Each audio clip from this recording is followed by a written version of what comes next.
ഹരി ഓം. എല്ലാവർക്കും നമസ്കാരം.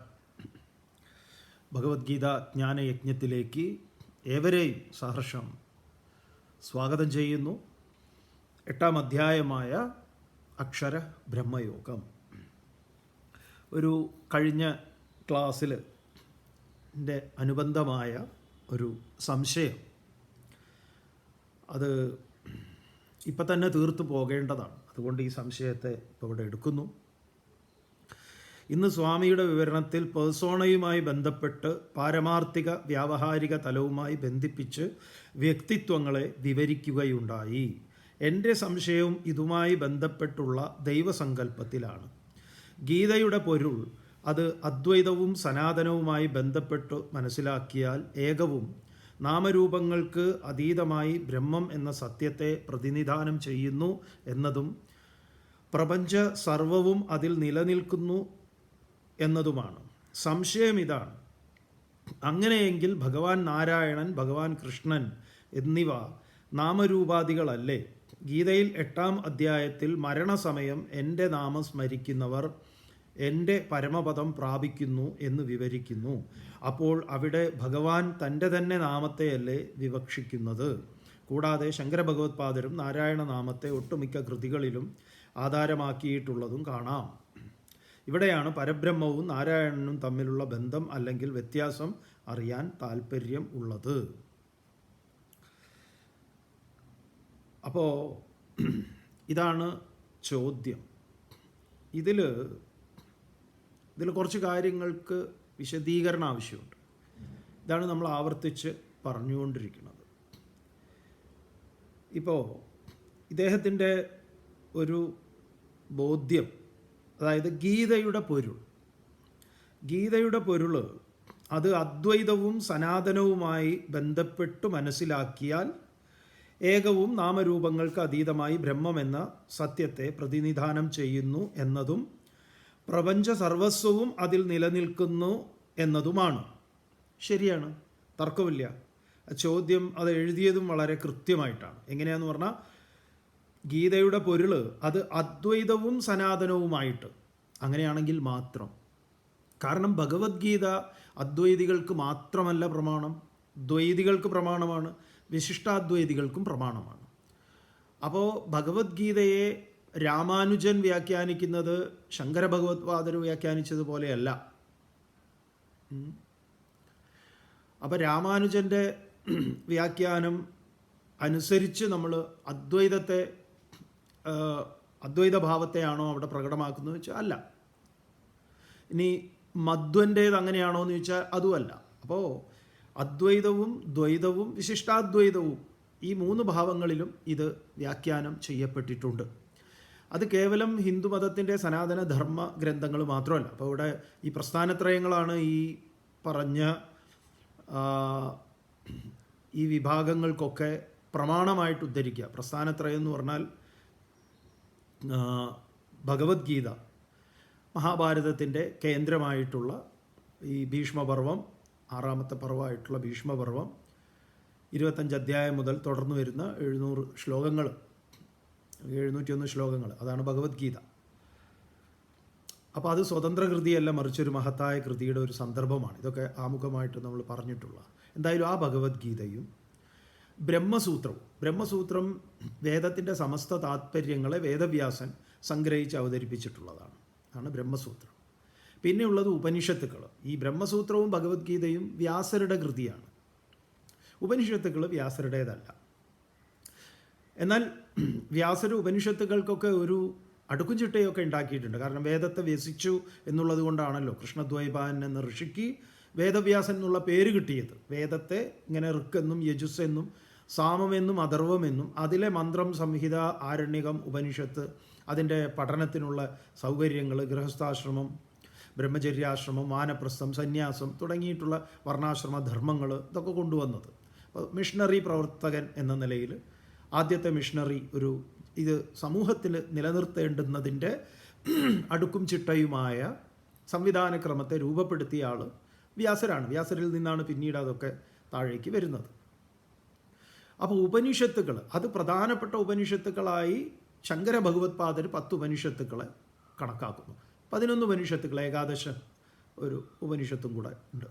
അത് ഈശം, കേനം, കഠം, പ്രശ്നം, മുണ്ടകം, മാണ്ഡൂക്യം, ഐതരേയം, തൈത്തരീയം, ബൃഹദാരണ്യകം, ചാന്തോക്യം, ശ്വേതാശ്വതരം.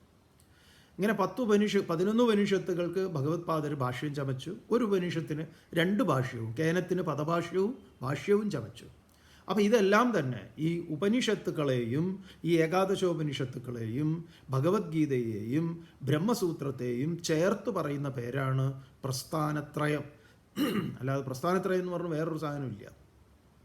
അപ്പോൾ ഈ പ്രസ്ഥാനത്രയം തന്നെയാണ് അദ്വൈതികളും ദ്വൈതികളും വിശിഷ്ടാദ്വൈതികളും പ്രമാണമാക്കിയിരിക്കുന്നത്. അപ്പോൾ ഇത് നേരത്തെ പറഞ്ഞുവല്ലോ, ഈ ഹിന്ദു മതത്തെ സംബന്ധിച്ച് മാത്രമല്ല, ക്രിസ്തു മതത്തെ സംബന്ധിച്ച് ക്രിസ്തു മതത്തിൽ ഒരുപാട് വിഭാഗങ്ങളുണ്ട്.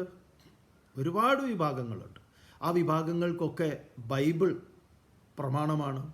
അതിൽ യേശുദേവനെ എങ്ങനെയാണ് കാണേണ്ടത് എന്ന കാര്യത്തിൽ വ്യത്യസ്ത അഭിപ്രായങ്ങളുള്ളവരുണ്ട്. വിശുദ്ധ ഖുർആൻ്റെ കാര്യം എടുത്തു കഴിഞ്ഞാലും അങ്ങനെയാണ്. വ്യത്യസ്തമായ അഭിപ്രായങ്ങൾ പുലർത്തുന്ന അനേകം വിഭാഗങ്ങളും ഉപവിഭാഗങ്ങളും ഒക്കെ ഉണ്ട്. പുതിയ പുതിയ വിഭാഗങ്ങൾ ഉണ്ടായിക്കൊണ്ടിരിക്കുന്നുണ്ട്. അപ്പോൾ എല്ലാ മതങ്ങളിലും മതഗ്രന്ഥങ്ങളിലും ഇങ്ങനെ ഓരോ ആചാര്യന് മനസ്സിലാക്കിയതിൽ നിന്ന് അവരത് ലോകത്തിന് ഇതാണ് എന്ന വിധത്തിൽ പറയുമ്പോൾ അതിനെ അനുവർത്തിക്കുന്ന ഒരു കൂട്ടം ആളുകളുണ്ട്. ഇതൊക്കെ ഏത് ശരി ഏത് ശരിയല്ല എന്നുള്ളതൊന്നും ഇവിടെ വലിയ തർക്കത്തിനോ അതിലൊന്നും സ്ഥാനമില്ല. അത് നമുക്ക് എങ്ങനെ വേണമെങ്കിൽ, അത് ഹനുമാൻ പണ്ട് പറഞ്ഞതുപോലെയാണ്. ഹനുമാൻ ഈ ഇതിനെ എല്ലാറ്റിനെയും കൂടെ ചേർത്ത് പറയുന്നൊരു ഭാഗം ഹനുമാൻ്റെ ഭാഗത്തു നിന്നുണ്ട്. എന്താണ്, എന്നെക്കുറിച്ച് എന്താണ് നീ മനസ്സിലാക്കിയത് എന്ന് രാമൻ ഹനുമാനോട് ചോദിക്കുമ്പോൾ ഹനുമാൻ പറയുന്നതാണ് ദേഹബുദ്ധ്യാത്തു ദാസോഹം. നമ്മൾ ശരീരത്തിൻ്റെ നിലവാരത്തിൽ പറയുകയാണെങ്കിൽ ഞാൻ അങ്ങയുടെ ദാസനാണ്, സെർവൻ്റാണ്, അങ്ങ് എൻ്റെ ഉടമയാണ്, അങ്ങാണ് എനിക്ക് ശമ്പളം തരുന്നത്, അങ്ങ് പറയുന്നത് കേൾക്കുക എന്നുള്ളതാണ് എൻ്റെ ജോലി. അതെവിടെയാണ്? ശരീരത്തിൻ്റെ നിലവാരത്തിലാണ്. ദേഹബുദ്ധ്യാത്തു ദാസോഹം. ജീവബുദ്ധിയ, എനിക്ക് ജീവനുണ്ട്, ആ ജീവനാണ് ഞാനെന്ന് എന്നെ ഞാൻ അടയാളപ്പെടുത്തി ചിന്ത ചെയ്യുകയാണെങ്കിൽ പിന്നെ ശരീരബുദ്ധി എനിക്കില്ല. ജീവബുദ്ധിയ ത്വദംശക, അങ്ങ് പൂർണ്ണനാണ്, ഞാൻ അതിൻ്റെ ഒരംശമാണ്. അതാണ് അംശാംശി ഭാവം. അത് ജീവൻ്റെ നിലവാരത്തിലാണ്. ഇനി മൂന്നാമതൊരു നിലവാരമുണ്ട്. അതെന്താ? ആത്മബുദ്ധിയ, ആത്മാവിനെ എടുക്കുകയാണെങ്കിൽ ത്വമേവാഹം, ഞാൻ തന്നെയാണ് അങ്ങ്, അങ്ങ് തന്നെയാണ് ഞാൻ. ഇതിമേ നിശ്ചിതോ മതി, ഇതെൻ്റെ നിശ്ചയിച്ചുറപ്പിച്ച ബുദ്ധിയാണ്. ഇതിൽ വരും ദ്വൈതവും വിശിഷ്ടാദ്വൈതവും അദ്വൈതവും. അപ്പം അദ്വൈതം എന്ന് പറയുമ്പോഴെന്താണ്? ആത്മബുദ്ധിയ ത്വമേവാഹം, ആത്മാവിൻ്റെ തലത്തിൽ ഞാനും അങ്ങും വേറെയല്ല, നമ്മളൊന്നാണ്.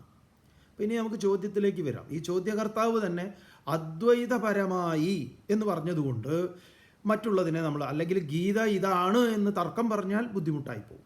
കാരണം മറ്റ് അഭിപ്രായങ്ങൾ അതിലുണ്ട്. ഇപ്പോൾ ഇസ്കോണ്ട്, നിങ്ങളിപ്പോൾ ഗീത ഏത് ഗീതയാണ് നിങ്ങളുടെ കയ്യിലിരിക്കുന്നത് നമുക്കറിയില്ല, അതിനനുസരിച്ചിരിക്കും ഇതിലെ വ്യാഖ്യാനങ്ങൾ. അപ്പോൾ ചിലപ്പോൾ തോന്നും എന്താ സ്വാമി ഇങ്ങനെ പറയുന്നത്, ഇങ്ങനെയല്ലല്ലോ ഇവിടെ പറയുന്നത്. ഇപ്പോൾ ഇസ്കോൺ ഹരേ രാമ ഹരേ കൃഷ്ണ പ്രഭുപാദരുടെ സൗജന്യമായിട്ട് അവർ ഗീത വിതരണം ചെയ്യാറുണ്ട്. അതിൻ്റെ മലയാള പരിഭാഷയാണ് നിങ്ങളുടെ കയ്യിൽ ഇരിക്കുന്നത് എങ്കിൽ ഈ പറയുന്നതൊന്നും ആയിരിക്കില്ല അതിലുള്ളത്. സംസ്കൃതത്തിൽ അർത്ഥം മാറ്റി പറയാനൊന്നും പറ്റില്ല. പക്ഷെ അതിൻ്റെ ഒരു വഴി, അത് വേറൊരു വഴി കൂടെയാണ് അത് പോവുക, അത്രയേ ഉള്ളൂ. ഇത് നമ്മൾ അനുവർത്തിക്കുന്നത് നമ്മുടെ, അത് തന്നെ പലപ്പോഴും പലർക്കും അറിയില്ല. അങ്ങനെ ഒരു പ്രശ്നമുണ്ടായി. നമ്മൾ അനുവർത്തിക്കുന്നത് നമ്മുടെ തലയ്ക്ക് മുകളിൽ കാണുന്ന, പിറകിൽ കാണുന്ന ചിന്മയാനന്ദ സ്വാമികളുടെ ആശ്രമത്തിലാണ് പഠിച്ചത്. അതുപോലെ ശങ്കര ഭഗവത്പാദരുടെ അദ്വൈത വേദാന്ത ചിന്താ പദ്ധതിയുടെ പ്രചാരകന്മാരാണ് രാമകൃഷ്ണ മിഷനാണെങ്കിലും ചിന്മയ മിഷനാണെങ്കിലും ശ്രീനാരായണ ഗുരുദേവൻ്റെ ഗുരുകുലമാണെങ്കിലും ഇതൊക്കെ അദ്വൈത വേദാന്ത ചിന്താ പദ്ധതിയെ രൂപപ്പെടുത്തി പ്രവർത്തിക്കുന്ന മറ്റ് ചില ഇപ്പോൾ വാഴൂർ തീർത്ഥപാദാശ്രമം അങ്ങനെയുള്ള ഹിമാലയത്തിലൊക്കെ ഉള്ള അതിൻ്റെ അനുബന്ധമായി പ്രവർത്തിക്കുന്ന ആശ്രമങ്ങൾ പ്രധാനപ്പെട്ടതിൻ്റെ പേര് പറഞ്ഞു എന്നുള്ളതേ ഉള്ളൂ, അത്രയേ ഉള്ളൂ. ഇനി ഈ പേരെന്താ വിട്ടുപോയത്, ആ പേര് മനഃപൂർവ്വം വിട്ടതാണോ, അതൊക്കെ നിങ്ങൾ നോക്കിയാൽ മതി ഏതാണ്, അല്ലെങ്കിൽ അതിലെ ആരെങ്കിലും ഉണ്ടെങ്കിൽ അവരോട് ചോദിച്ചാൽ മതി നിങ്ങളുടെ സമ്പ്രദായം ഏതാണ്, ഏതാന്നൊക്കെ. നമുക്ക് നമ്മുടെ കാര്യം പറഞ്ഞാൽ മതിയല്ലോ. അപ്പോൾ ആ പറഞ്ഞതിൽ തർക്കമില്ല. ഇനി വരുന്നതിൽ കുറച്ച് പ്രശ്നം ക്ലാരിറ്റിയുടെ ആവശ്യമുണ്ട്. അപ്പോൾ അദ്വൈതവും സനാതനവുമായി കൂടി ബന്ധപ്പെട്ട് മനസ്സിലാക്കിയാൽ ഏകവും നാമരൂപങ്ങൾക്ക് അതീതമായി ബ്രഹ്മം എന്ന സത്യത്തെ പ്രതിദാനം ചെയ്യുന്നു എന്നതും പ്രപഞ്ചം സർവവും അതിൽ നിലനിൽക്കുന്നു എന്നുമാണ്. അതെ, യതോ വാ ഇമാനി ഭൂതാനി ജായന്തെ ഏന ജാതാനി ജീവന്തി യത് പ്രയന്തി അഭിസംവിശന്തി തത് ബ്രഹ്മേതി വിജിജ്ഞാസസ്വ. ഇത് ഗീതയും പറഞ്ഞിട്ടുണ്ട്, നമ്മുടെ ഉപനിഷത്ത് ഗ്രന്ഥങ്ങളിൽ അത് തന്നെയാണ് ഗീതയിൽ പറയുന്നത്. അങ്ങനെയെങ്കിൽ ഭഗവാൻ നാരായണൻ, ഭഗവാൻ കൃഷ്ണൻ എന്നിവ നാമരൂപാദികളല്ലേ? അതെ, തർക്കമില്ല. ഗീതയിൽ 8-ാം അധ്യായത്തിൽ മരണസമയം എൻ്റെ നാമം സ്മരിക്കുന്നവൻ എൻ്റെ പരമപദം പ്രാപിക്കുന്നു എന്ന് വിവരിക്കുന്നു. അങ്ങനെ വിവരിക്കുന്നില്ല. ഇതാണ് പ്രശ്നം. കാരണം എന്താണെന്നറിയോ, നമ്മളൊരു ചെറിയൊരു സംഗതി വിട്ടുപോയാൽ ഇത് മൊത്തം കുഴപ്പത്തിലാവും. ഇതിലൊരു കുത്തും കോമയും വളരെ പ്രധാനപ്പെട്ടതാണ് ഗീതയിൽ. ഗീതയിൽ എവിടെയും എൻ്റെ നാമം സ്മരിക്കുന്നവൻ എൻ്റെ പരമപദം പ്രാപിക്കും എന്ന് പറയുന്നില്ല. ഭഗവാൻ ഇതിൽ ഒരൊറ്റ നാമമേ പറയുന്നുള്ളൂ. ആ നാമം വരാൻ പോകുന്നതാണ്. ആ നാമം മരണസമയത്ത് സ്മരിക്കാൻ പറയുന്നുണ്ട്. ആ നാമം വരാൻ പോണേ ഉള്ളൂ. അത് കൃഷ്ണനെന്നോ രാമനെന്നോ ഗോപാലനെന്നോ നാരായണനെന്നോ ഒന്നുമല്ല. ഇപ്പം നാരായണോപനിഷത്തുണ്ട്, അതേപോലെ തന്നെ നാരായണ സൂക്തമുണ്ട്, അവിടെയൊക്കെ നാരായണന് നിർവചനമുണ്ട്. അപ്പം നമ്മൾ പറയുന്നത് നിങ്ങളൊന്ന് ശ്രദ്ധിച്ച് കേൾക്കണം. നമ്മൾ നിങ്ങളോട് ആവർത്തിച്ച് പറഞ്ഞുകൊണ്ടിരിക്കുന്നത് കൃഷ്ണൻ എന്ന് ഇവിടെ പോലും ഗീതയിൽ പരാമർശം കൃഷ്ണൻ എന്നല്ല. എന്താണ് ശ്രീകൃഷ്ണ ഉവാച എന്ന് പറയുന്നുണ്ടോ? ഇല്ല. അർജുനൻ പറയുന്നുണ്ട്, 11-ാം അധ്യായത്തിൽ പറയും, ഹേ കൃഷ്ണ, ഹേ യാദവ, ഹേ സഖേതി, ഇങ്ങനെയൊക്കെ ഞാൻ അങ്ങയെ പറഞ്ഞിട്ടുണ്ട്. അതൊക്കെ അർജുനൻ്റെ നിലപാടാണ്. അതുപോലെ അർജുനൻ ചില പേരുകൾ വിളിക്കുന്നുണ്ട്, ഹേ വൈഷ്ണവ, ഹേ വൃഷ്ണികുലോത്തമ, ഹേ മധുസൂദന, ഹേ അരിസൂദന. ഇതൊക്കെ അർജുനൻ അങ്ങോട്ട് വിളിക്കുന്നതാണ്. കൃഷ്ണൻ അത് വകവയ്ക്കുന്നുണ്ടോ വകവയ്ക്കുന്നില്ലേ എന്നൊന്നുള്ളതൊന്നും ഗീതയിൽ വരുന്നില്ല. അപ്പോൾ ഭഗവത്ഗീത കൃഷ്ണൻ്റെ വചനമായി വ്യാസർ ശ്രീ ഭഗവാനുവാച എന്ന് പറഞ്ഞുകൊണ്ട് മരണസമയത്ത് എൻ്റെ നാമം ജപിക്കുന്നവൻ എന്നെ പ്രാപിക്കും എന്ന് പറയുന്നില്ല. ശ്ലോകം ഏതാണ് എന്നാണെങ്കിൽ 8-ാം അധ്യായത്തിൽ 5-ാമത്തെ ശ്ലോകം. നിങ്ങളത് ശരിക്കും മനസ്സിലാക്കിയിട്ടില്ലെങ്കിൽ എന്താ അറിയോ, അതുകൊണ്ടാണ് ഈ ചോദ്യം പരിഗണനയ്ക്ക് എടുത്തത്. എൻ്റെ അവിവേകമാണെങ്കിൽ പൊറുക്കണേ എന്നൊക്കെ എഴുതിയിട്ടുണ്ട്. അതിൽ അങ്ങനത്തെ പ്രശ്നങ്ങളൊന്നുമില്ല. ഇത് നമ്മളുടെ ഒരു അവിവേകത്തിൻ്റെയും വിവേകത്തിൻ്റെയും അല്ലല്ലോ പ്രശ്നം. വിവേകത്തിൻ്റെ പ്രശ്നം തന്നെയാണ്. അവിവേകവും വിവേകവും ഒക്കെ പ്രശ്നമാണ്. എനിക്കിത് മനസ്സിലായിട്ടില്ല, എനിക്കിതിന് വ്യക്തത ആവശ്യമുണ്ട്, അത്രയേ ഉള്ളൂ. അങ്ങനെയേ നമ്മൾ അതിനെ പരിഗണിക്കുന്നത്. അല്ലാതെ ചോദ്യം ചോദിച്ച ആൾ അവിവേകിയാണ്, പറയുന്ന ആൾ വിവേകിയാണ്, അതൊന്നുമില്ല. അപ്പോൾ 8-ാം അധ്യായത്തിലെ 5-ാമത്തെ ശ്ലോകം, ആ ശ്ലോകം ശരിക്കും എടുത്ത് വെച്ച് വായിച്ചു നോക്കൂ. ഇതാ പറയുന്നത്, നിങ്ങളുടെ കയ്യിലിരിക്കുന്ന വ്യാഖ്യാനം നിങ്ങളെ കുഴപ്പത്തിലാക്കും ചിലപ്പോൾ. അങ്ങനെ ഒരു പ്രശ്നമുണ്ട്. എന്താ പറയുന്നത്? അന്ധകാലേച്ച മാം ഏവ സ്മരൻ മുക്ത്വ കളേവരം യഹ് പ്രയാതി സമദ്ഭാവം യാതിനാത്യസ്ത്ര സംശയ. അന്ധകാലേച്ച് അവസാന സമയത്ത്, ഈ അന്ധകാലം എപ്പോഴാണെന്നും പറഞ്ഞിട്ടുണ്ട്, എപ്പോഴും എന്നാണ്. മാം ഏവ സ്മരൻ, എന്നെ തന്നെ എന്നാണ്. മാം ഏവ സ്മരൻ. അപ്പോൾ ഈ മാം ഏവ സ്മരൻ എന്നുള്ളതിന് വ്യാഖ്യാതാവ് കൃഷ്ണനെ തന്നെ സ്മരിച്ച് ഭഗവാൻ ഗോപാലനെ, ഉണ്ണിക്കണ്ണനെ എന്നൊക്കെ ഓരോരുത്തരും മനസ്സിലാക്കിയ വിധത്തിൽ എഴുതും. അവർ ഗീത മനസ്സിലാക്കിയിട്ടുണ്ടോ എന്നുള്ളത് ചിലപ്പോൾ സംശയമായിരിക്കും. കാരണം എന്താണെന്നറിയോ, അത് ശ്രോതാക്കളെ വഴിതെറ്റിക്കുന്നതാണ്. അത് സത്യസന്ധമായ ഒരു സമ്പൂർണമായ ഗീതാവ്യാഖ്യാനമല്ല. അതാ നമ്മൾ നിങ്ങളോട് എപ്പോഴും പറയാറുള്ളത്, നമ്മുടെ കമ്മിറ്റ്മെൻറ്റ് ഈ ഋഷിമാരോടാണ്. അല്ലാതെ ഈ ഇടത്തട്ടിൽ നിൽക്കുന്ന ഒരു കച്ചവടക്കാരോടും നമുക്കൊരു കമ്മിറ്റ്മെൻറ്റും ഇല്ല. അതുകൊണ്ട് ചിലപ്പോൾ ചില കാര്യങ്ങൾ കുറച്ച് നിങ്ങൾക്ക് തോന്നും, സ്വാമി ഇതിങ്ങനെ ഒരു മയമില്ലാതെ പറയുന്നല്ലോ. അത് മയമില്ലാതെ ആരെങ്കിലുമൊക്കെ പറയണ്ടേ? അതുകൊണ്ടാണ് നമുക്കിതിനോട് മാത്രമേ കടപ്പാട്, വേറെ ഒന്നിനോടും ഇല്ല കടപ്പാട്. അപ്പോൾ നമ്മളങ്ങനെ പറയും. ഇവിടെ ഗോപാല, കൃഷ്ണ, വാസുദേവ, ഉണ്ണിക്കണ്ണ, ആറാട്ടുപുഴ കണ്ണ, ഗുരുവായൂർ കേശവ, ഇങ്ങനെയൊന്നുമില്ലെന്നേ. ഇതൊക്കെ നിങ്ങൾ ഉണ്ടാക്കുന്നതാ. അല്ലെങ്കിൽ നിങ്ങൾക്ക് ഈ നിങ്ങളുടെ കയ്യിലിരിക്കുന്ന പുസ്തകത്തിൽ അയാൾക്ക് എന്തൊക്കെ തോന്നിയോ അതൊക്കെ അയാൾ ഇവിടേക്ക് അടിച്ചുവിടും. ഗീതയിൽ മാം എന്നതിന് കൃഷ്ണനെന്നോ ഗോപാലനെന്നോ അർത്ഥമില്ല. ഈ മാം ആരാണ് എന്ന് മുൻ അധ്യായങ്ങളിൽ മുഴുവൻ വിസ്തരിച്ചിട്ടുണ്ട്. 2-ാം അധ്യായം തന്നെ അതിൻ്റെ ഏറ്റവും അവിടുന്ന് അങ്ങോട്ട് തുടങ്ങിയിട്ടുണ്ട്. ആരാണ് ഞാൻ? മത്തഃ പരതരം നാന്യത് കിഞ്ചിതസ്തി ധനഞ്ജയ എന്ന് പറഞ്ഞു കഴിഞ്ഞാൽ എന്നിൽ നിന്നാണ് സർവഭൂതങ്ങളും ഉണ്ടാകുന്നത്, എന്നിലാണിത് നിലനിൽക്കുന്നത്, എന്നിലേക്കാണ് ഇതെല്ലാം വിലയിക്കുന്നത് എന്നൊക്കെ പറഞ്ഞ് 8-ാം അധ്യായത്തിലെത്തിയിട്ടും നിങ്ങൾ ഈ ആറാട്ടുപുഴ കണ്ണനിലും ഗുരുവായൂർ കേശവനിലും ഒക്കെയാണ് ഇരിക്കുന്നതെങ്കിൽ നിങ്ങൾ ഒന്നുകൂടെ വിചാരം ചെയ്യേണ്ടതുണ്ട്. കുഴപ്പമൊന്നുമില്ല. ഈ മാമിനെ നിങ്ങളൊന്ന് പൊളിച്ചെഴുതേണ്ടതുണ്ട്.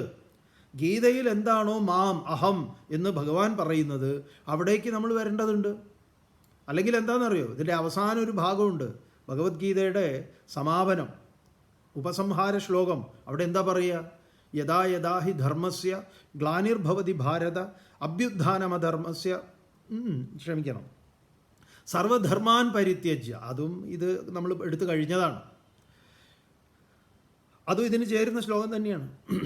ഏതായാലും അവസാന ഉപസംഹാരം എന്ന് പറയുന്നത് അതല്ല. ഉപസംഹാരം സർവധർമാൻ പരിത്യജ്യ മാമേകം ശരണം വ്രജ അഹം ത്വാ സർവപാപേഭ്യോ മോക്ഷയിഷ്യാമി മാ ശുച. അവിടെ എന്താണ്? സർവധർമാൻ പരിത്യജ്യ മാം ഏകം ശരണം വ്രജ. ഇത് കേട്ട് കുറേ പേര് ഗുരുവായൂർ നടയിൽ പോയി ഇരുന്നിട്ടുണ്ട്. എന്താ കാര്യം? ഗീതയിൽ അങ്ങനെയാണോ പറയുന്നത്? ഗുരുവായൂർ നടയിൽ വാ, ശേഷിക്കുന്ന കാലം അവിടെ ഇരിക്കുക എന്നാണോ? നിങ്ങളങ്ങനെ മനസ്സിലാക്കിയാൽ അതിന് ഗീതാകർത്താവോ നിങ്ങൾക്കങ്ങനെ പറഞ്ഞു തന്ന ആരെങ്കിലും ഉണ്ടെങ്കിൽ അവരുടെ അവിവേകമെന്ന് നമ്മൾ പറയും. അതിന് തർക്കമൊന്നുമില്ല. അത് അവരാരാണെങ്കിലും അത് അവിവേകം തന്നെയാണ്. അത് തർക്കമൊന്നുമില്ലാത്ത കാര്യമാണ്. അപ്പം മാം എന്നത്, മാമിൻ്റെ അസാന്നിധ്യം ഒരു സ്ഥലത്തും ഇല്ല. നിങ്ങളത് ഗുരുവായൂർ പോകണമെന്നില്ല. അത് ഏത് ഇറച്ചിക്കടയിലും ഉണ്ട് എന്ന് എന്താ പറയുക, വ്യാധഗീത മുതലായിട്ടുള്ളതൊക്കെ ഉദാഹരിച്ചിട്ടുള്ളതാണ്. അതിനെ എവിടേക്കും പോണ്ട. അതെവിടെ ഇല്ലാത്തത് എന്നുള്ളതാണ് ചോദ്യം. അപ്പം ഇവിടെ മാം അനുസ്മര നമ്മൾ ആവർത്തിച്ച് പറഞ്ഞിട്ടുണ്ട്. പിന്നെ ഈ പറഞ്ഞ ഗജേന്ദ്രമോക്ഷത്തിൻ്റെ കൊട്ടാരത്തിൽ ഭാഗവതം വായിച്ച ആളുടെ കഥ പറഞ്ഞപ്പോൾ എന്താ പറഞ്ഞത്? ഈ പ്രഹ്ലാദൻ്റെ നമ്മുടെ അജാമിളൻ്റെ കഥ തന്നെ എന്താണെന്ന് പറഞ്ഞത്? നാരായണ എന്ന് കുട്ടിയെ വിളിച്ചു. കഥ പറയുമ്പോൾ പറയുന്നതാ. പക്ഷെ അജാമിളൻ ആരാണ്? അജാ, മായയുമായി ചേർന്നവൻ. അതേപോലെ ആ മായയ്ക്ക് അതീതമായിട്ടുള്ള സത്യവുമായി ചേർന്നവൻ. 2 ഓപ്ഷൻ നമുക്കുണ്ട്. അപ്പം നമ്മൾ ഏതുമായി വർത്തിക്കുന്നു അതിനനുസൃതമായിട്ട് നമുക്ക് അജാമിളൻ എന്നുള്ള പേര് ചേരും. ബ്രഹ്മലോകത്തിൽ കഴിയുമ്പോൾ നമ്മൾ അജാമിളൻ തന്നെയാണ്. എന്നാൽ ആ മായയൊക്കെ നീക്കി സത്യവുമായി ചേരുമ്പോഴോ നമ്മൾ അജാമിളനാണ്. ക്ലിയർ ആയിരിക്കണം. നിങ്ങൾക്കിവിടെ ഒറ്റ പ്രശ്നമേ ഉള്ളൂ. മാം എന്നതിന് നിങ്ങളൊരു വ്യാഖ്യാനം നൽകുന്നു, അല്ലെങ്കിൽ പൂർവികർ നൽകിയിട്ടുള്ള വ്യാഖ്യാനത്തിൽ നിന്ന് കേവലം കുറച്ച് ഭാഗം മാത്രം എടുത്ത് നമ്മളൊരു കൽപ്പനയിൽ അങ്ങനെ വിരാജിക്കുക. അതുകൊണ്ട് അത് അവിടെ നമ്മൾ എന്താക്കണം? ക്ലിയറാക്കണം. ഇപ്പോൾ ശങ്കരാചാര്യർ നാമം പറയുന്നുണ്ടെങ്കിലും ഉപനിഷത്തിലോ ഈ പറഞ്ഞ നാരായണ സൂക്തത്തിലോ നാരായണോപനിഷത്തിലോ ഒന്നും തന്നെ നമ്മൾ പറയുന്നതല്ല. യോ വേദാർത്ഥ കൃഷ്ണരാമയോഹോ എന്ന് ഉപനിഷത്ത് പറയുമ്പോൾ എന്താണ്? വേദത്തിൻ്റെ സമസ്ത താത്പര്യങ്ങൾ എന്താണോ അതാണ് ഈ രാമനെന്നും കൃഷ്ണനെന്നും. ഇപ്പം രാമൻ എന്ന് പറഞ്ഞാൽ എന്താണ്? നാരായണൻ എന്ന് പറഞ്ഞാൽ, നാരം എന്ന് പറഞ്ഞാൽ തന്നെ എന്താണ്? പരമാത്മ വിഷയകം ജ്ഞാനം നാരം ഇതി ഉച്യതേ.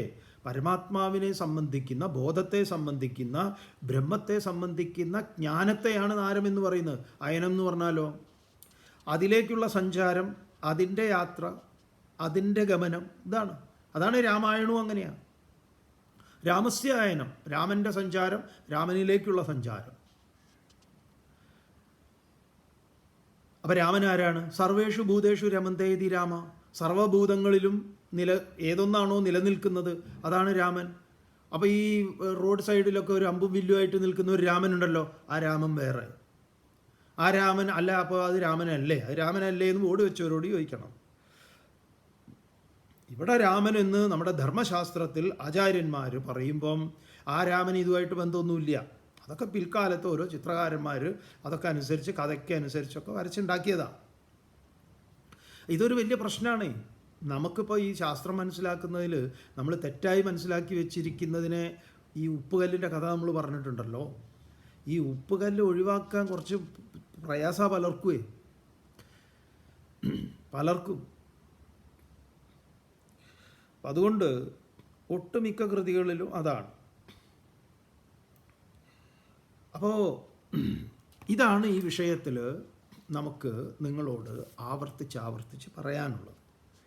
ഇവിടെ ഭഗവാൻ ശ്രീകൃഷ്ണൻ എന്നൊക്കെ നമ്മളതിനെ കൃഷ്ണൻ അർജുനന് ഉപദേശിച്ചു എന്ന് പറഞ്ഞ് നമ്മളൊരു പറയുമ്പോൾ അങ്ങനെ പറയും. കഥാരൂപത്തിൽ കഥയിൽ വരുമ്പോഴാണ് അതിനൊക്കെ ഒരു പ്രസക്തിയുള്ളത്. എന്താ ഈ കഥയുടെ താല്പര്യം? കഥ ചിന്മയാൻ സ്വാമികൾ പറയും, നമ്മുടെ ഈ വില പിടിച്ച ആഭരണങ്ങളൊക്കെ സൂക്ഷിക്കുന്ന ആഭരണപ്പെട്ടിയുണ്ട്, ആമാടപ്പെട്ടി അല്ലേ, ആഭരണപ്പെട്ടി. ആ ആഭരണപ്പെട്ടി കാണാൻ നല്ല ഭംഗിയാണ്. നല്ല നല്ല ചെറിയ മുത്തുകളും അതും ഇതൊക്കെ വെച്ചിട്ട് ഒരു ഗോപുരം പോലെയൊക്കെ ഇങ്ങനെ ഉണ്ടാക്കി വെച്ചിട്ടുള്ള പെട്ടിയാണ് ആഭരണപ്പെട്ടി. പക്ഷെ അതിനകത്താണ് ശരിയായ അമൂല്യമായ രത്നങ്ങൾ ഇരിക്കുന്നത്. അത് പെട്ടി മാത്രമാണ്. പെട്ടി സൗന്ദര്യമുള്ളതാണ്. അത് തന്നെയാണ് ഇവിടെയും. ഈ പുരാണങ്ങളും ഇതിഹാസം ഇതൊക്കെ പെട്ടിയാണെന്ന്. പെട്ടിയുടെ ഉള്ളിൽ നിങ്ങളത് തുറക്കണം, പൂട്ട് തുറക്കണം. ആ പൂട്ട് തുറക്കാനുള്ള താക്കോലാണ്, സ്വർണ്ണ താക്കോലാണ് പ്രകരണ ഗ്രന്ഥങ്ങൾ എന്ന് സ്വാമിജി പറയും. തത്വബോധം, ആത്മബോധം, വിവേക ചൂടാമണി, ദൃഗ്ദൃശ്യ വിവേകം തുടങ്ങിയിട്ടുള്ള കൃതികൾ ശങ്കര ഭഗവത്പാദരുടെയും ശ്രീനാരായണ ഗുരുദേവൻ്റെയും വിദ്യാരണ്യ സ്വാമികളുടെയും ലക്ഷ്മീധര കവി, അങ്ങനെ അനേകം ആധ്യാത്മിക ആചാര്യന്മാരുണ്ട് പൂർവന്മാരായിട്ടുള്ളവർ. ഈവൻ കാളിദാസൻ്റെ കൃതികൾ പോലും അത്തരത്തിൽ എല്ലാം എന്ന് പറയില്ലെങ്കിലും ചിലതൊക്കെ നമ്മളെ ഈ തത്വചിന്തയിലേക്കൊക്കെ പ്രേരിപ്പിക്കും. ഭാവനാത്മകമായിട്ടും മൂപ്പര് പലതും എഴുതിയിട്ടുണ്ട്, വേറെ കാര്യം. അപ്പം ഇത് വിട്ടുപോകരുത്. ഇതിപ്പോൾ നിങ്ങൾ ഒരു ഭാഗത്ത് അദ്വൈതം തന്നെയാണ് ഗീത പറയുന്നതെന്ന് പറയുമ്പോൾ പിന്നെ കൃഷ്ണൻ, രാമൻ, ഗോപാലൻ എന്ന് പറഞ്ഞത് നമ്മളുണ്ടാക്കിയതാണ്. ഇവിടെ അങ്ങനെ പറഞ്ഞിട്ടില്ല. ഇവിടെ ഇനി പറയാൻ പോകുന്നുണ്ട്. ആ സ്മരൻ എന്നുള്ളിടത്ത് എന്തെങ്കിലും ഒന്ന് ഒരു പിടിവള്ളി വേണമല്ലോ. അപ്പോൾ അതിൻ്റെ കൂടെ ഒരു നാമത്തെ ഭഗവാൻ പറയുന്നുണ്ട്. ആ നാമത്തിൽ നിങ്ങൾക്കൊരു ഈശ്വരൻ്റെ എന്താ പറയുക രൂപവും മനസ്സിലേക്ക് വരില്ല. ഇനി കൊണ്ടുവരണമെങ്കിൽ ഏതിനും പറ്റും. അത് നമ്മൾ വരാൻ പോവുകയാണ്. അപ്പോൾ നമുക്ക് കാണാം. അപ്പം ഇത് അന്തകാലേച്ച മാം ഏവ സ്മരൻ മുക്ത്വ കളേവരം യപ്രയാതി സമദ്ഭാവം യാതി നാസ്ത്യത്ര സംശയ. എൻ്റെ ഭാവം എന്ന് പറഞ്ഞാൽ എന്താണ്? അത് എന്തില്ല, അത് മുറിവില്ലാത്തതാണ്. അതാണ് 2-ാം അധ്യായത്തിൽ സനാതനം എന്ന് പറഞ്ഞുകൊണ്ട് പറഞ്ഞത്. അച്ഛേദ്യം, അദാഹ്യം, അക്ലേദ്യം, അശോഷ്യം, നിത്യ സർവഗത സ്ഥാണുഹു അചലോയം സനാതന. പിന്നെ ഞാനും നീയും ഈ കാണുന്ന രാജാക്കന്മാരും ഒന്നും തന്നെ ഇന്നലെ ഇല്ലാതെയോ ഇന്ന് ഇല്ലാതെയാവുക നാളെ ഇല്ലാതെയാവുക ഒന്നുമില്ല. ഇവരൊക്കെ എന്നും ഉള്ളവരായിരുന്നു. അത് ഞാൻ മാത്രമല്ല, നീയും. അപ്പോഴൊക്കെ ഭഗവാൻ അവിടെ തൊട്ട് കാണിച്ചു. അപ്പം തന്നെ കൃഷ്ണൻ എന്ന് നമ്മുടെ മനസ്സിൽ എന്തൊക്കെ രൂപപ്പെട്ടിട്ടുണ്ടോ അതെല്ലാം ഇടിഞ്ഞു പൊളിഞ്ഞു വീഴേണ്ടതാണ്. നമ്മൾ പൊളിക്കാൻ തയ്യാറല്ല. ചിലർ ഈ വീടിൻ്റെ ഈ ഭാഗം പൊളിച്ചു പണിയാതെ നടക്കൂല എന്ന് പറയുമ്പോൾ അല്ലാന്നേ കുറച്ചെങ്കിലും സിമെൻ്റൊക്കെ ഇട്ടൊന്ന് ഒപ്പിച്ചെടുത്തൂടെ. കാരണം ഇതെൻ്റെ മുത്തശ്ശൻ ഇവിടെ കിടന്നുറങ്ങിയ സ്ഥിര സ്ഥലമായിരുന്നു അത്. അപ്പോൾ ഇത് എന്തെങ്കിലും ഒന്ന് ഇതിന് നിങ്ങളൊരു ചാക്ക് സിമെൻറ്റ് കയറ്റിക്കഴിഞ്ഞാൽ അപ്പോൾ ഇടിഞ്ഞു പൊളിഞ്ഞു കൊണ്ടുപോകും.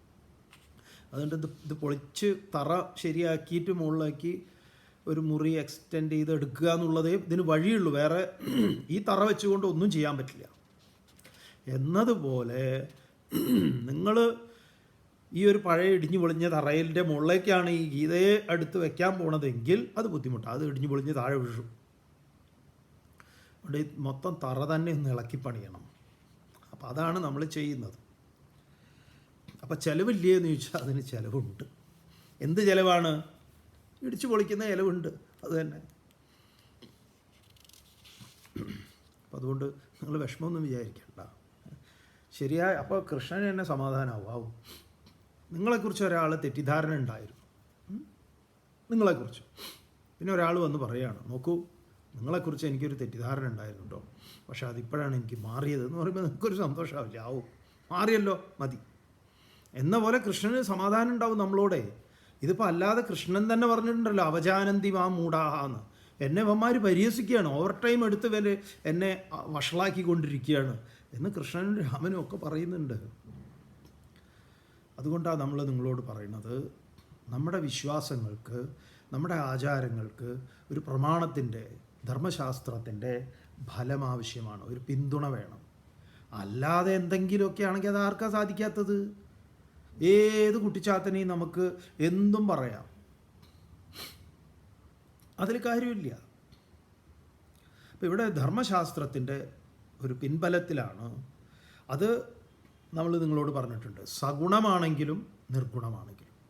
അപ്പോൾ സഗുണ ആരാധനയാണ് നിങ്ങൾ പിന്തുടരുന്നതെങ്കിൽ നിങ്ങൾ ഈ അമ്പലത്തിൽ കൊണ്ടുപോയി വെടി പൊട്ടിക്കില്ല, കാരണം സഗുണത്തിൽ പെടില്ല. അത് നിങ്ങൾക്ക് ഇഷ്ടാവുമോ? നിങ്ങളുടെ അടുത്ത് കൊണ്ടുപോയി നിങ്ങളുടെ വീട്ടിൻ്റെ ഉമ്മർത്ത് വെച്ച് ഇങ്ങനെ വെടി പൊട്ടിക്കുന്നത്? ഭഗവാന്റെ വീടാണ് ദേവാലയം എന്ന് പറയുന്നത്. ദേവാലയം എന്നാ പറയുക, ദേവൻ്റെ ആലയമാണ്, ദേവിയുടെ ആണെങ്കിലും. ആ വീട്ടിൻ്റെ ഉമ്മർത്ത് നിങ്ങളെ സന്തോഷിപ്പിക്കാൻ ഇങ്ങനെ വെടി പൊട്ടിച്ചാൽ നിങ്ങൾക്ക് ഇഷ്ടാവുമോ? സഗുണത്തിൽ ഈശ്വരന് ചെവി ഉണ്ടെന്നേ. അപ്പോൾ പിന്നെ ആ ചെവി നിങ്ങൾ ബ്രഹ്മമായിട്ടുള്ള ഭയങ്കര കപ്പാസിറ്റിയുള്ള ചെവി ആക്കരുത്. അങ്ങനെയല്ല. ഭഗവാൻ കുളിക്കുന്നുണ്ട് രാവിലെ, മൂപ്പർക്ക് ദിവസവും കുളി വേണം, വസ്ത്രങ്ങൾ മാറണം, അലങ്കാരങ്ങൾ വേണം, വാടിയ പൂക്കൾ പോരാ, പുതിയ പുതിയ പൂക്കൾ വേണം. എല്ലാം സഗുണത്തിൽ നമ്മളെ പോലെയാണ്, നമ്മുടെ അതേപോലെയാണ്. ഭക്ഷണത്തിൻ്റെ രുചി ഇത്യാദി കാര്യങ്ങൾ, വിശപ്പുണ്ട്, 3 നേരം ഭക്ഷണം വേണം, രാത്രി ഉറങ്ങണം. ചില ദേവതകളെ പാടി ഉറക്കുന്നതുണ്ട്, ചില ദേവതകൾക്ക് മുന്നിൽ നൃത്തം ആവശ്യമുണ്ട്, നൃത്തം, ഗീതം, വാദ്യം, ഇതൊക്കെ ഉണ്ട്. ഇത് ഏത് നേരം വെടിവെക്കുക എന്ന് പറയുന്നത് നിങ്ങളുടെ വീട്ടിൽ, നിങ്ങളുടെ മുറിയുടെ മുന്നിൽ ഇങ്ങനെ ഒരുത്തം വെടിപൊട്ടിച്ചാൽ നിങ്ങൾക്ക് തൃപ്തിയാവുമോ? ആ വിവേകം നിങ്ങൾക്കുണ്ടായാൽ, സഗുണത്തിൽ തന്നെ എന്താണ് എന്നുള്ള വിവേകം പോലും നഷ്ടപ്പെട്ട നമ്മളാണ് ഈ കൊണ്ടുപോയി വെടിപൊട്ടിക്കുന്നത്. അപ്പോൾ നിങ്ങളത് അറിഞ്ഞു കഴിഞ്ഞാൽ ഈ പൊട്ടിക്കുന്നതിൽ മാറി നിൽക്കും.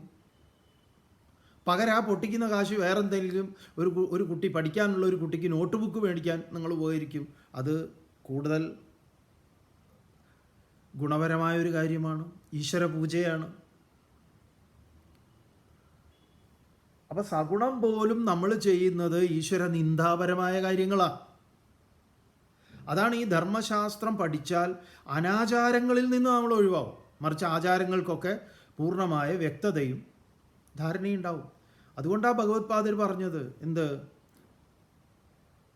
കുരുതേ ഗംഗാസാഗര ഗമനം വ്രതപരിപാലന മതവാദാനം ജ്ഞാനവിഹീന സർവമതേന മുക്തിം ഭജതി ന ജന്മശതേന.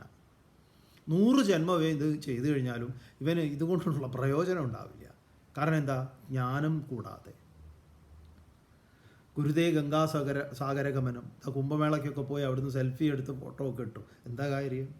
പോയത് തന്നെ എന്തിനാ? എനിക്ക് അവിടെ പോയിട്ട് വേണം 2 സെൽഫി ഇടാൻ, എന്നിട്ട് ഇവിടെ വന്നിട്ട് വേണം യൂട്യൂബിൽ 2 വർത്തമാനം പറയാൻ.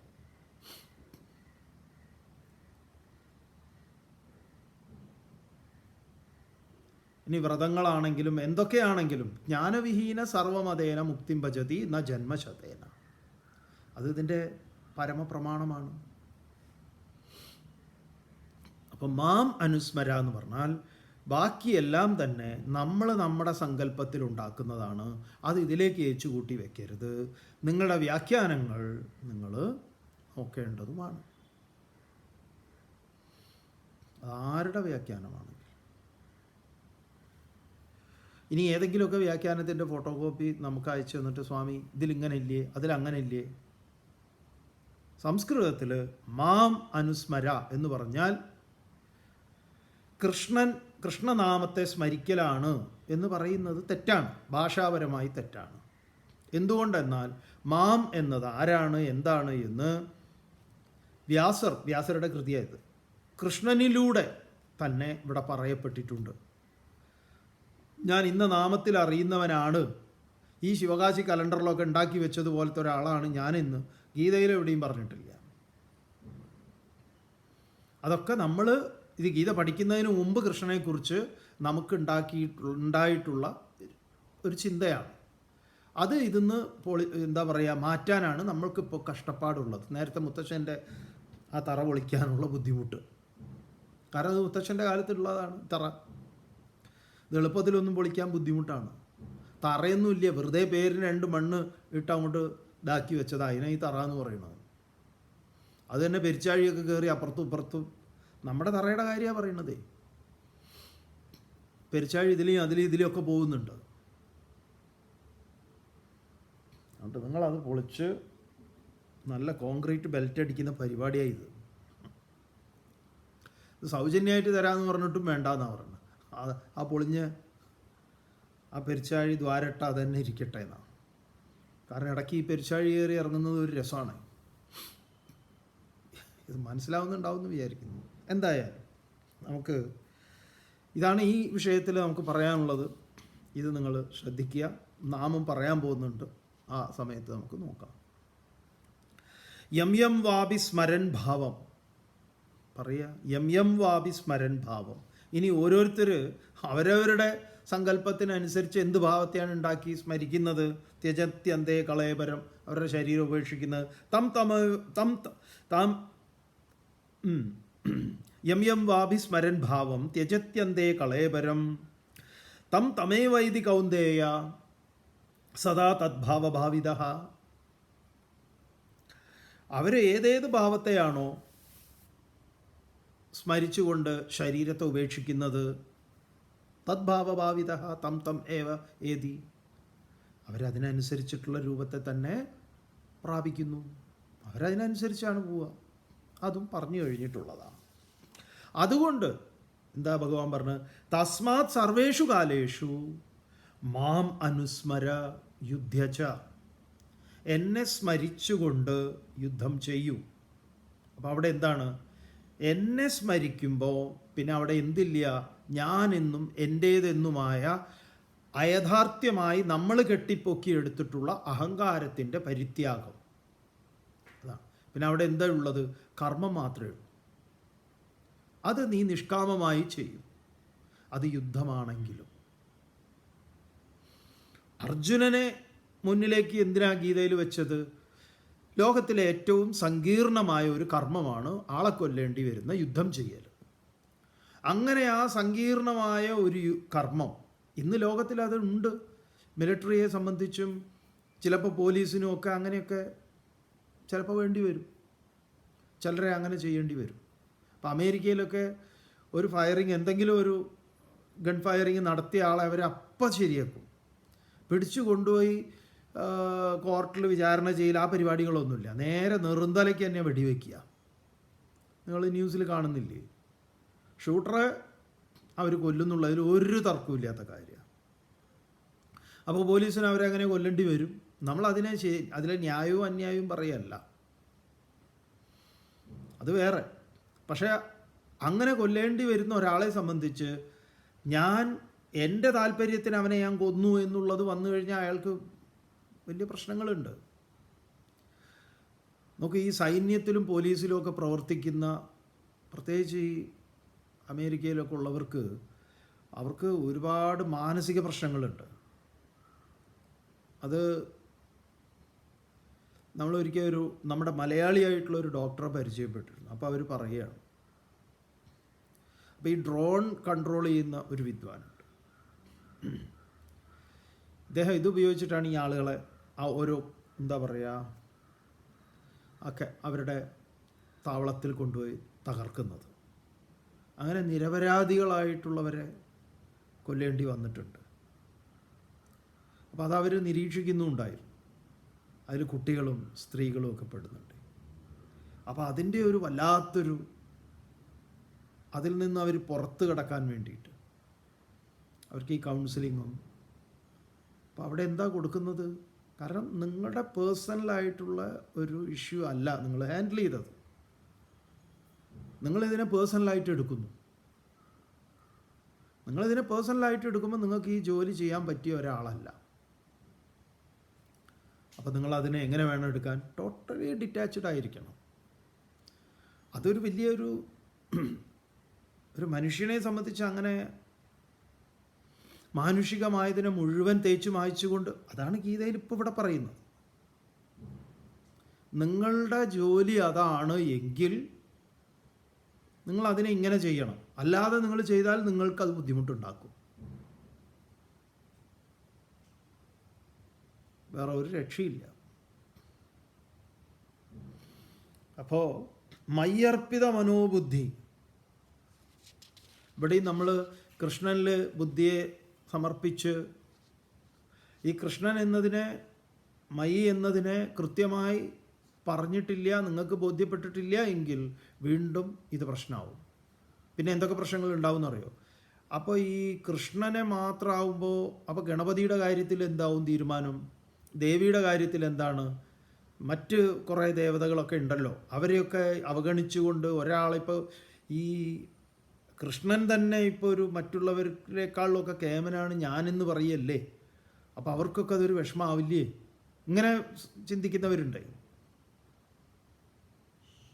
ഈ ആരതി ഇങ്ങനെ ഈ അല്ലെങ്കിൽ ഒരു 2 രൂപയുടെ ചന്ദനത്തിൽ ഇങ്ങനെയാക്കി വെച്ച് കഴിഞ്ഞപ്പോൾ അങ്ങോട്ട് പോയി കഴിഞ്ഞപ്പോൾ അയ്യോ ഞാൻ ഗണപതിക്ക് ഒഴിഞ്ഞില്ലല്ലോ, ഗണപതിക്ക് എന്ത് തോന്നും, ബസ്സിന് സമയമായി, ഏതായാലും ഓടി. അപ്പോഴാണ് കഷ്ടകാലത്തിന് എന്തോ നിന്ന്. അപ്പോൾ ആ ഗണപതിക്ക് ഈ 2 രൂപയുടെ അത് ഒഴിയാത്തതുകൊണ്ട് ഗണപതി കൊടുത്ത ശിക്ഷയാണെന്ന് ജ്യോത്സ്യൻ. ഇങ്ങനെയുണ്ട്. അങ്ങനെയൊക്കെ ഉണ്ടാവുന്നതും ഈ ജ്യോത്സ്യൻ, ഗുസ്തിക്കാരൻ ജ്യോത്സ്യൻ പറയുന്നത് വിശ്വസിക്കുന്നതും ഇതുകൊണ്ടാണ്. ഈ ജ്ഞാനമില്ലാതെ വരുമ്പോൾ നമ്മളെ എപ്പോൾ വേണമെങ്കിലും ഏത് സമയത്തും നമ്മളെ ഈ ട്രാപ്പിലാക്കാൻ പറ്റും. നമ്മുടെ കുട്ടികൾ തോൽക്കുമ്പം, വീട്ടിൽ വേറെ എന്തെങ്കിലുമൊക്കെ ഒരു പെരിച്ചാഴി കയറിയാൽ വരെ അത് ഇന്ന ദോഷമാണെന്ന് പറയും. ഗണപതി ഹോമം നടത്താനിട്ടാന്ന് പറയും. നിങ്ങൾ കുടുംബക്ഷേത്രത്തിൽ പണ്ട് ഒരു വെച്ചുപൂജ ഉണ്ടായിരുന്നു ഗണപതിയുടെ, അതിനുവേണ്ടി അവർ വന്നതാണ്, എല്ലാം തുരക്കും വരുന്ന. വീട് വൃത്തിയായ ഒരു പെരിച്ചാഴിയും വരില്ല. ഇതെല്ലാം പുറത്ത് ഇങ്ങനെ തുറന്ന് കിടക്കുന്നുണ്ട്, നല്ല മണവും കിട്ടുന്നുണ്ട്, സ്വാഭാവികമായിട്ടും വരും. അതിവിടെ നല്ല ഈ വിശ്വാസങ്ങളൊന്നുമില്ലാത്ത ഏത് അമേരിക്കയിലാണെങ്കിലും വരും. ന്യൂയോർക്ക്, എൻ്റെ അമ്മോ, അമേരിക്കയിലുള്ളവർക്കറിയാം, ന്യൂയോർക്ക് ലോകത്തിലെ ഏറ്റവും വലിയ എലികളുടെ ഒരു കേന്ദ്രമാണ് ന്യൂയോർക്ക്. എജ്ജാതി എലികൾ എന്നറിയും. നമ്മളെ വിചാരം എന്താ, ഇതൊന്നും ഇല്ല എന്നാണ്. നല്ല കഥ.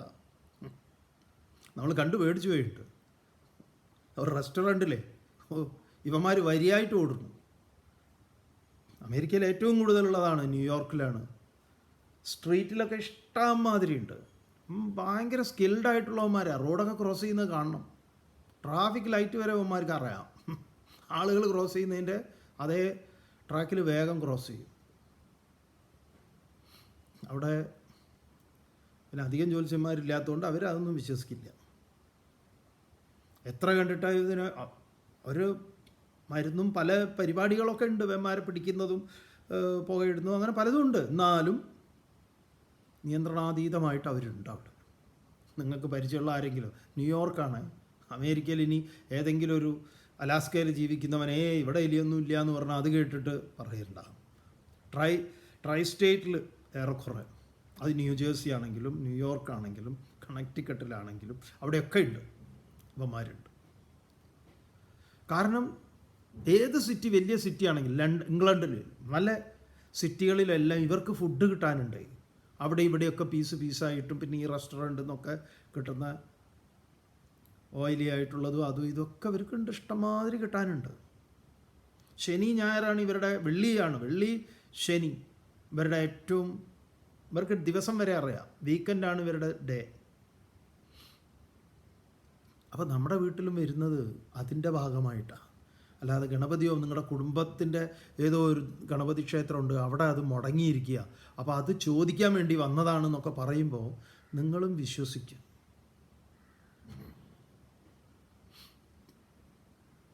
അപ്പോൾ ശ്രദ്ധിക്കൂ. മയ്യർപ്പിത മനോബുദ്ധി മാം ഏവ ഏഷ്യസി അസംശയം, നീ എന്നെ തന്നെ പ്രാപിക്കും, അതിൽ സംശയമില്ല. ഇത്രയേ ഉള്ളൂ. നീ എന്നെ തന്നെ പ്രാപിക്കും എന്ന് പറയുമ്പോൾ എന്താണ്? ഈശാവാസ്യത്തിലെ ആദ്യത്തെ മന്ത്രമാണ് എടുക്കേണ്ടത്. ത്യക്തേന ഭുഞ്ചീത, ത്യജിച്ചുകൊണ്ട് അനുഭവിക്കുക. എന്താ ത്യജിക്കേണ്ടത്?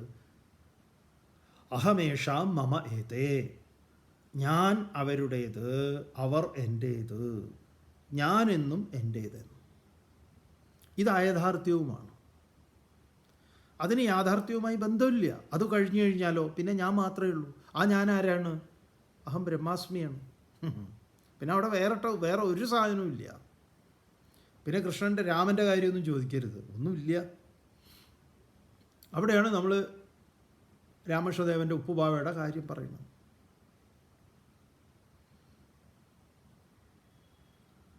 ചാടുന്ന വരെ ഉണ്ടായിരുന്നു, ചാടിക്കഴിഞ്ഞപ്പോഴോ പിന്നെ ഉപ്പുപാവ ഉണ്ടോ? അലിഞ്ഞ് പിന്നെ ഇല്ല. ഇതിനെയാണ് ബ്രഹ്മവിത് ബ്രഹ്മൈവ ഭവതി.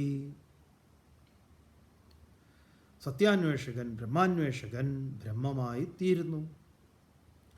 ആ തീരാനുള്ളതിനാണ് അവന് ശ്രവണവും മനനവും നിധിധ്യാസനവും. അതാണ് നമ്മൾ നടത്തിക്കൊണ്ടിരിക്കുന്നത്. നിങ്ങളുടെ ചോദ്യങ്ങളെല്ലാം തന്നെ, നിങ്ങളുടെ മനസ്സിലുള്ള ചോദ്യങ്ങൾ ചോദിക്കാതിരിക്കേണ്ട, ചോദിക്കുക. അപ്പോഴാണ് നമുക്ക് കൂടുതൽ വ്യക്തതയും അതിൽ ഉറപ്പും ഉണ്ടാവുക. നിങ്ങളുടെ ചോദ്യത്തെ അങ്ങേയറ്റം ആദരവോടുകൂടി നമ്മൾ സമീപിക്കുന്നു. അതിന് നിങ്ങൾക്കിത് ഉറക്കണേ എന്ന പ്രാർത്ഥനയാണ് നമുക്കുള്ളത്. അത് ഉറച്ചു കഴിഞ്ഞാലുണ്ടല്ലോ, ഇതിനോളം സമാധാനം ഈ ദുനിയാവിൽ വേറെ ഒന്നിനും തരാൻ പറ്റില്ല. നിങ്ങൾ ഈ പറഞ്ഞ വേറെ അത് ചെയ്തു ഇത് ചെയ്തു, ഇവിടുത്തെ വാതിലെടുത്ത് അപ്പുറത്ത് വെച്ച് അവിടുത്തെ ഒരു ദ്വാരം ഇങ്ങോട്ടിട്ട് ഇവിടുത്തെ കള്ളിമുള്ള് ചെടിയെടുത്ത് മാറ്റി അപ്പുറത്ത് കൊണ്ടുവച്ച് വീട്ടിൽ നിന്ന് മഹാഭാരതവും അതും ഇതൊക്കെ കൊണ്ടുപോയി അടുത്ത ലൈബ്രറിക്ക് കൊടുത്തു. ഉമ്മറപ്പടി പടിയില്ലാത്തതുകൊണ്ടായിരുന്നു പറഞ്ഞു. പിന്നെ ഒരു മരം ഇതാക്കി പടി വെച്ചു. അപ്പോൾ പണ്ട് പടിയില്ലാത്തതുപോലെ നടന്നു. അവിടുന്നാണ് മുത്തശ്ശൻ നേരെ എന്താ പറയുക മുറ്റത്തേക്ക് വീണ് മൂപ്പരുടെ തല പൊട്ടി ഇപ്പോൾ 12 സ്റ്റിച്ചിട്ട് കിടക്കുക. നമുക്കറിയുന്നൊരു കേസാണ്. പണ്ട് അവർക്ക് പടി പണ്ട് ഇങ്ങനെ പടിയൊക്കെ ഉണ്ടാവുമല്ലോ. അപ്പോൾ ഉമ്മറത്തും അവർക്ക് പടിയില്ല. അടിച്ചു വാരാനൊക്കെ വളരെ സൗകര്യമാണെന്ന് വീട്ടമ്മയൊക്കെ പറഞ്ഞു. മൊത്തത്തിൽ ഇങ്ങനെ അടിച്ച് ഇങ്ങനെ കൊണ്ടുവരാം. ഈ പടി ഉണ്ടെങ്കിൽ അടിക്കാൻ നമുക്ക് ബുദ്ധിമുട്ടാണ്. അങ്ങനെ ഇരിക്കുമ്പോഴാണ് അവിടുത്തെ പയ്യൻ SSLC തോറ്റത്, 10ാം ക്ലാസ് തോറ്റു. അപ്പോൾ ഇതേപോലെ ഒരു വിദ്വാൻ വന്നു. ആരാണ്? ഈ വാസ്തുക്കാരൻ.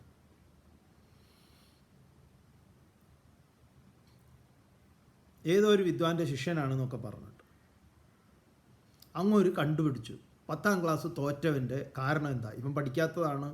അവനെ ഒന്ന് കൗൺസിൽ ചെയ്താൽ തീരാവുന്ന പ്രശ്നമാണ്. അപ്പോൾ അവനും സന്തോഷമായി. വീട്ടിൽ ഉമ്മറപ്പടി കേട്ടിട്ടില്ലേ നിങ്ങൾ? ഉമ്മറപ്പടി.